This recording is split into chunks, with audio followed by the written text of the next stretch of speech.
안녕하십니까. 10월 25일 금요일 말씀 묵상 함께 시작하겠습니다. 오늘도 주님께서 주시는 그 크신 은혜 가운데에서 기쁨을 누리시고 안식과 평안함까지 함께 누리실 수 있는 귀한 하루 보내실 수 있기를 기도합니다. 오늘 본문은 출애굽기 19장 16절부터 25절까지 말씀입니다. 제목이 이 거룩함의 위험이라고 되어 있는데요. 거룩함이 가지고 있는 유익을 많이 생각하는데 오늘 본문은 그 유익을 이해하기 전에 이것이 어떻게 위험할 수 있는가를 가르침으로써 백성들이 어떤 태도를 가져야 되는가를 가르치고 있습니다. 그럼 먼저 말씀을 보시고 묵상을 이어나가도록 하겠습니다. 셋째 날 아침에 우레와 번개와 빽빽한 구름이 산 위에 있고 나팔 소리가 매우 크게 들리니 진중에 있는 모든 백성이 다 떨더라. 모세가 하나님을 맞으려고 백성을 거느리고 진에서 나오매 그들이 산기슭에 서 있는데 시내산에 연기가 자욱하니 여호와께서 불 가운데서 거기 강림하심이라. 그 연기가 옹기가마 연기같이 떠오르고 온 산이 크게 진동하며 나팔 소리가 점점 커질 때에 모세가 말한즉 하나님이 음성으로 대답하시더라. 여호와께서 시내산 곧 그 산 꼭대기에 강림하시고 모세를 그리로 부르시니 모세가 올라가매 여호와께서 모세에게 이르시되 내려가서 백성을 경고하라. 백성이 밀고 들어와 나 여호와에게로 와서 보려고 하다가 많이 죽을까 하노라. 또 여호와에게 가까이 하는 제사장들에게 그 몸을 성결히 하게 하라. 나 여호와가 그들을 칠까 하노라. 모세가 여호와께 아뢰되 주께서 우리에게 명령하여 이르시기를 산 주위에 경계를 세워 산을 거룩하게 하라 하셨사온즉 백성이 시내산에 오르지 못하리이다. 여호와께서 그에게 이르시되 가라. 너는 내려가서 아론과 함께 올라오고 제사장들과 백성에게는 경계를 넘어 나 여호와에게로 올라오지 못하게 하라. 내가 그들을 칠까 하노라. 모세가 백성에게 내려가서 그들에게 알리니라.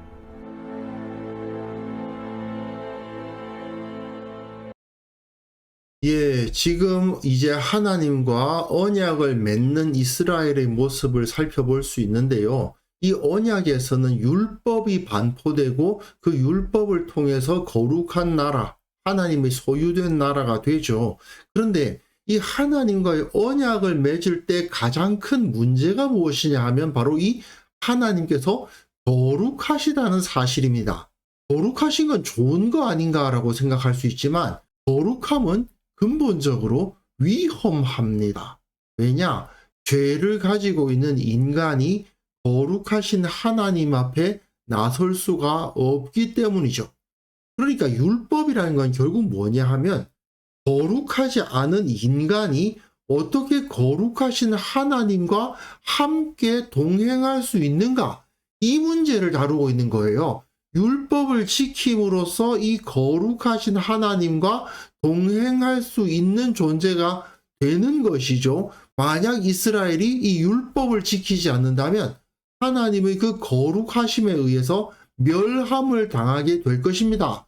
바로 그 사실을 미리 알리기 위해서 하나님은 상당히 위험하신 분이시다 하는 것을 오늘 본문이 가르쳐주고 있는 거예요. 본문 보시면요. 약속한 셋째 날 아침이 되었습니다. 하나님의 임재가 이루어지는 거죠. 우레와 번개와 빽빽한 구름이 산 위에 있고 나팔 소리가 매우 크게 들립니다. 진중에 있는 모든 백성이 다 떨 정도입니다. 꽝꽝꽝꽝 소리도 엄청나게 크게 나고 번쩍번쩍 번개도 나타납니다. 그리고 빽빽한 구름이 임합니다. 그런데 거기서 나팔 소리가 크게 들립니다. 이 나팔 소리라는 것은 하나님의 음성을 상징적으로 나타내 주는 것인데 그 소리 앞에 모든 백성이 다 떨 정도입니다. 굉장히 큰 두려움을 가져다 주는 소리인 것이죠. 모세가 하나님을 맞으려고 백성을 거느리고 진에서 나오매 그들이 산 기슭에 서 있는데 산 기슭에 그 산은 거룩한 곳이라서 들어가면 안 된다고 경계를 쳐놨으니까 바로 그 경계 바깥에 서 있는 겁니다. 시내산의 연기가 자욱하니 여호와께서 불 가운데서 거기 강림하심이라. 그 연기가 옹기가마 연기같이 떠오르고 온 산이 크게 진동합니다.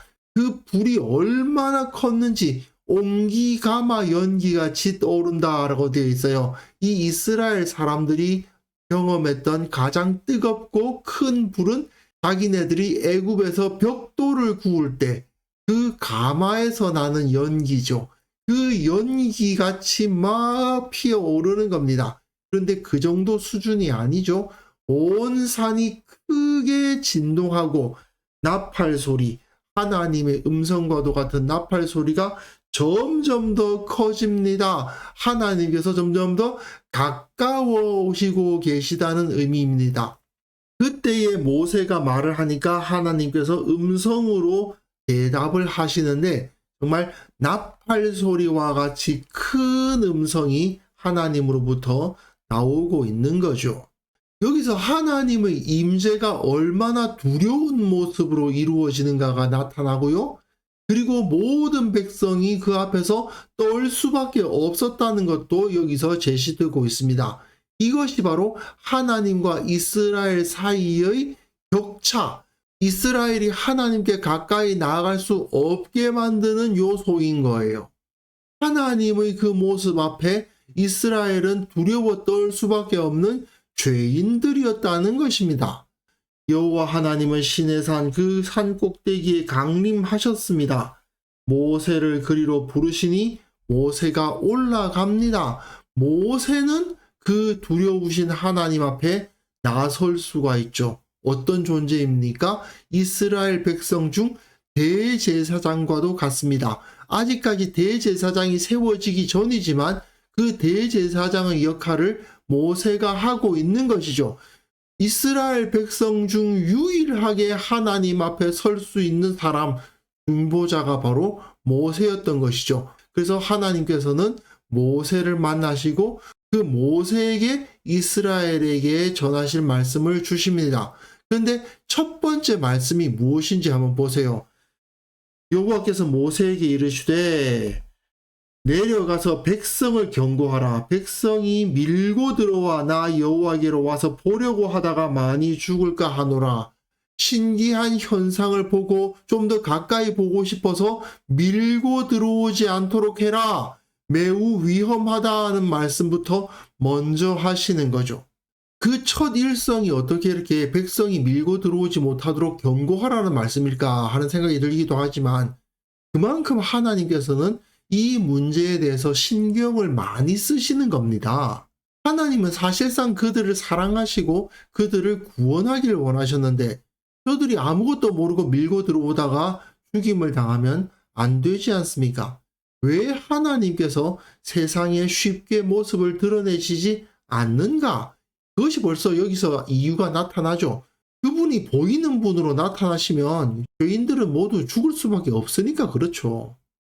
하나님께서 자신을 감추시고 나타내지 않으시는 이유가 바로 자기 백성에 대한 또한 사람들에 대한 사랑을 품고 계시기 때문이고 그들을 배려하시기 위함이다라는 것을 여기서 벌써 알아볼 수가 있습니다. 어쨌든 이스라엘 백성들을 굉장히 신경을 많이 쓰셔요. 저 녀석들이 뭣도 모르고 들어와서 죽임을 당할 수 있으니 올라오라고 해놓고 모세 만나자마자 빨리 내려가서 저 녀석들 더 가까이 오지 못하도록 해. 그것이 첫 가르치심이니 얼마나 이스라엘에 대해서 많이 신경을 쓰시는가를 알 수가 있죠. 또 여호와에게 가까이 하는 제사장들에게 그 몸을 성결히 하게 하라. 나 여호와가 그들을 칠까 하노라. 아직 제사장들이 세워지기 전인데 제사장들에게 몸을 성결하게 하라고 하니 이게 무슨 말씀인가 싶은 생각이 들지만 이것은 아마도 그 당시 세워진 천부장, 백부장, 50부장, 10부장 이들이 제사장 역할을 했던 거 아닐까 생각을 할 수 있습니다. 그런데 여기서 굳이 제사장이라는 이 언급을 하시는 이유는 지금 이 상황이 어떤 상황인가를 나타내주는 표현이에요. 모세가 대제사장으로서 세움을 입은 것은 아니지만 모세는 지금 대제사장 역할을 하고 있고, 그리고 대제사장이 있으면 당연히 그 주위에는 일반 제사장들이 있게 마련이거든요. 아직까지 제사장 조직이 세워지지 않았지만 이 자체가 시내산이 하나님의 성소요, 그곳에 들어가는 모세가 대제사장들이다. 대제사장 모세가 있으니 당연히 그 주위에는 제사장들이 있게 마련인데, 이 상황 자체가 이 시내산을 성소로 삼으시는 하나님의 임재를 보여주시는 것이다. 이렇게 이해할 수 있는 겁니다. 그러니까 모세가 여호와께 아뢰되 주께서 우리에게 명령하여 이르시기를 산 주위에 경계를 세워 산을 거룩하게 하라 하셨사온즉 백성이 시내산에 오르지 못하리이다. 걱정하지 마십시오. 이미 시내산에 못 오르도록 경계를 다 쳐놓지 않았습니까? 저들이 함부로 오르려고 하지 못할 겁니다. 라고 말씀을 드리는 거죠. 여기서 모세만은 하나님과 대화가 되는 존재입니다. 하나님의 가장 가까운 신하라는 것을 알 수 있죠. 마치 왕에게 신하가 간하듯이 모세가 하나님께 말씀을 드리고 있는 겁니다. 그러나 여호와 하나님께서는 다시 한번 재차 이것을 강조하시는 거예요. 여호와께서 그에게 이르시되 가라. 그래도 지금 내려가라. 너는 내려가서 아론과 함께 올라오고 제사장들과 백성들에게는 경계를 넘어 나 여호와께로 올라오지 못하게 하라. 내가 그들을 칠까 하노라. 다시 한번 하나님께서는 저들의 안전에 대해서 걱정하시면서 아론과 함께 올라오라고 하십니다. 지금까지 하나님의 존전 앞에 설 수 있는 사람은 모세밖에 없었는데 이제 거기에 아론이 더해질 수 있는 거죠. 하나님의 거룩함 앞에 설 수 있는 사람들이 조금씩 늘어가는 겁니다. 이제 언약이 맺어지면 70명의 장로들이 함께 또 하나님 앞에 올라갈 거예요. 이렇게 하나님 앞에 설 수 있는 사람이 아무도 없었지만 처음에는 모세, 그 다음엔 모세와 아론, 그 다음에는 모세와 아론과 나머지 이스라엘의 장로들, 이렇게 점점 더 하나님 앞에 설 수 있는 존재들이 늘어가는 것을 볼 수가 있거든요. 하지만 기본적으로 하나님은 위험하다. 그 거룩함이라는 것은 매우 위험한 것이다 라는 것을 강력하게 경고하고 있는 것을 볼 수 있습니다. 그러니까 모세가 백성에게 내려가서 그들에게 알리고 있죠. 왜 하나님과 이스라엘이 만나는 첫 번째 모습을 통해서 위험함을 강조하는가? 이게 우리의 의문일 수도 있습니다. 하지만 하나님께서 자기 백성을 사랑하시는 방법인 거예요. 사실 하나님의 거룩함을 비유적으로 표현한다면 불 또는 태양 이런 것들이 가장 상징적으로 잘 설명되지 않을까 생각됩니다. 만약 태양이 없다면 지구상의 어떠한 생명체도 살아남을 수가 없습니다. 하지만 태양에게 가까이 간다는 것은 매우 위험한 거죠. 하나님이 계시지 않다면 인간은 절대 존재할 수 없습니다. 하지만 하나님께 가까이 나아간다는 것은 매우 위험한 것이죠. 이건 불과도 마찬가지 아닙니까? 인간이 불이 있으니까 문명을 건설할 수 있었습니다. 하지만 불은 언제나 위험한 것이었죠. 그와 마찬가지로 우리가 거룩해진다는 것은 하나님 앞에 좀 더 가까이 나아갈 수 있는 존재가 된다는 뜻이고 불 앞에 조금 더 가까이 설 수 있는 존재가 된다. 그것과도 비슷하다는 뜻입니다. 그래서 하나님께서는 이것은 위험한 것이야. 그러니 여기에 가까이 나아가기 위해선 조심해야 돼 라는 것을 먼저 가르쳐 주시는 거죠. 그래서 가장 먼저 모세를, 그 다음에는 아론을, 그 다음에는 장로들을 이렇게 점점 그 거룩함에 동참할 수 있는 사람들을 늘려가시는 것을 볼 수 있습니다. 자, 우리는 어떻습니까?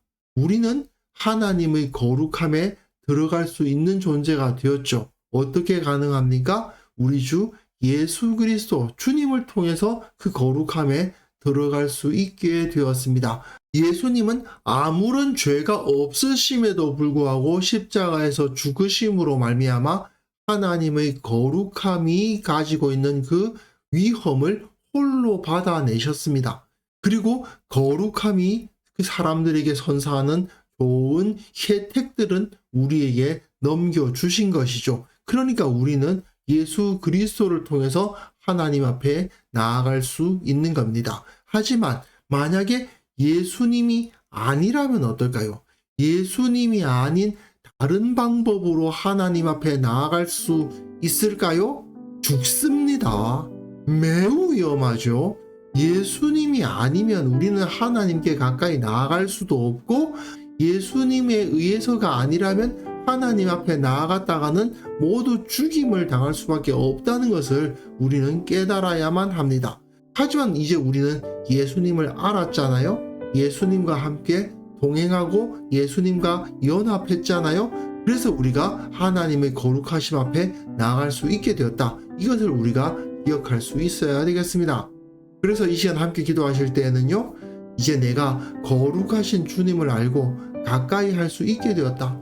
예수 그리스도를 통해서 내가 거룩하신 하나님 앞에 나아갈 수 있게 되었다는 사실에 감사하고 기쁨을 누리게 하옵소서. 우리 교회가 그 주님의 거룩하심을 통해서 혜택을 얻고 하나님께서 우리에게 베풀어 주신 그 은택을 마음껏 누릴 수 있도록 도와주시고, 무엇보다도 그것을 위해서는 예수 그리스도와 함께 연합하지 않으면 안 된다는 것을 잊지 않는 교회가 되게 하옵소서. 함께 기도하는 시간 가졌으면 합니다.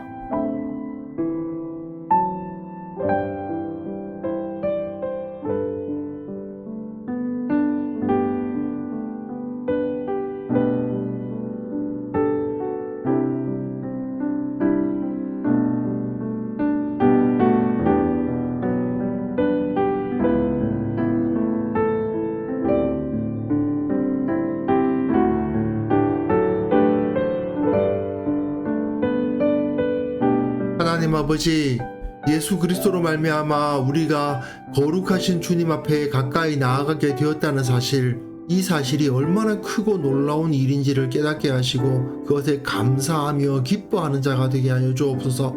주님 앞에 기도할 수 있고 주님의 말씀을 알 수 있고 주님의 뜻을 찾을 수 있다는 것이 얼마나 큰 은택인지를 온전히 깨닫게 하여 주옵소서. 우리 교회 모든 성도들 이 은택을 온전히 누리게 하여 주시고, 그 주님의 거룩하심 앞에 나아가 하나님을 찬양하고 하나님을 기뻐할 수 있도록 도와주시고, 그 모든 것 가운데 우리 주 예수 그리스도의 십자가 은혜가 있다는 것을 결코 잊지 않는 자들 되게 하여 주옵소서. 아버지 하나님, 한국 교회를 위해서 기도합니다. 한국 교회가 주님의 그 거룩함 앞에 나아갈 수 있기를 원합니다. 아버지, 그 주님의 거룩함을 온전히 본받고 정말 그 거룩하신 주님 앞에 조금 더 가까이 나아갈 수 있는 자들이 되기를 원합니다.